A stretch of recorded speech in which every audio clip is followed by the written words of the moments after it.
You doing Hi, my name is Arlessa. This is my girlfriend Phyllis, and I wanted to come, and I'm glad and feel blessed that you've taken the time to allow us to tell your story and what has happened to you. And we're hoping that someone can reach out and, bless Phyllis. Basically, Phyllis, my objective to all my interviews is to stop people from judging a book by its cover. There's a cause and effect for everything, and people just don't even have a clue. So I was blessed to run into you a week ago, and I wanted to get in touch with you before that to see if you would share your story, and I'm glad that you thought about it and prayed about it and decided to interview with me. But coming up as a child, you were how old when you had, do you want to explain a little bit to what happened when you were a baby? When I was 2 weeks old, sewage rats ate all my lips, my nose, on my hand. I had 49 plastic surgeries. You were 2 weeks old? Where were you? In Madison Heights, Virginia. We lived in a poor area. You lived in a poor area? Yeah, and we really didn't have very much. And my parents tried the best they could, but we just, back then, black people didn't have very much anyway. Right. And so I guess I was sleeping in a drawer, my mother told me, and that I had spit up some milk, and the rats smelled it, I guess, and then they ate me up. But people see me and they assume that I was in a car accident or badly burned, whatever.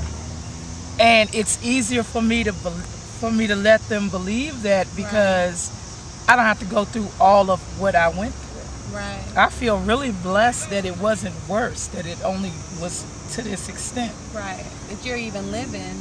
How long were you in the hospital when that happened? 4.5 years. 4.5 years you stayed in the hospital? Yeah. Wow. And so you had to go through years of therapy? I had 49 plastic surgeries. Wow. And that they took nerves and veins from my arm. I mean, various parts of my body. I've had skin grafts. So.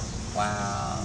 And how do you keep your spirit? Like when I met you, you shared your story with me, but every time I see you, you're the happiest person that I know and the most deserving person. And you touch my heart to where, like, I've never forgotten about you. You don't feel sorry for yourself. You don't let any of their ridicule hurt you. I'm gonna tell you my motto, Miss West, and that is, it could always be worse. Right. I mean, I thank God it's this good. Right. It could always be worse. I could be that man with no arm, one arm. Right. I have 2 arms that work. Right. The ability to get up and function alone is a blessing every day. Right. Even though I have these scars, my ability to do things is not limited. Well, can I ask you, how were you able to be strong as a child? Did you go through a lot in school and with kids ridiculing you and making fun of you? Children were really cruel. I mean, when you don't look like another child and your peers you're around, they're very ugly. It was really hard. And how did that affect your self-esteem? Because to me, it doesn't affect your self-esteem. I mean, said, if no one else can love me, I'm going to have to learn to love myself because this isn't working out. Right. And I was hating myself because they were picking on me because of a circumstance that I had no control over. Right. So I just said, God, you're my friend. We got to play together. Right. That's powerful. And so let me ask you, had that affected when you were a teenager and you were dating? Yeah. Did you have a hard time? I didn't date until I was 20, Miss West. 20 years old? Wow. No, ma'am. And it affected my mental because I felt so unattractive.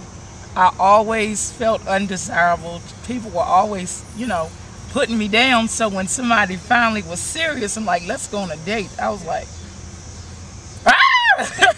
right. Get away from me. Right. Yeah. So you I've finally had bad opened up? experiences. Later in life, I did finally open up. Right. But it took a while. Like with anything, when you go through something, a process, it takes a process to go through to get out of it. Right. And you said to me the other day that you would love for somebody to help fix your teeth and your chair? Yes, Serious? especially my teeth. That is something else. That is powerful. And you brought your brother with you. I wanted to know that he want to speak. Did you want to speak? No, he didn't. Okay. No, this is my interview. I told you her spirit is just amazing. Well, I want to thank you for sharing with us your story. And thank you for having me. And do you have anything that you want to say to the people out there in regards to people judging a book by its cover and not really knowing? Anything that you can say that your spirit is leading you to say? All I know is everybody has feelings, and you can't see their feelings, but they still have them. And just imagine how your feelings would be if someone was putting you there. Instead of judging or putting someone down, encourage them. I mean, help them, support them. That's why we have nothing as a people, because everybody's jealous and pulling and dragging. Instead of uniting, we could have something. Yeah, and helping each other. We're basically wanting to plant seeds so people can take heed and stop judging others and make this a better place. And thank you for being a part of this. Thank you. I appreciate it. Thank you. You're welcome. That was quick. All right, press there. Who? You said She said she want to take one.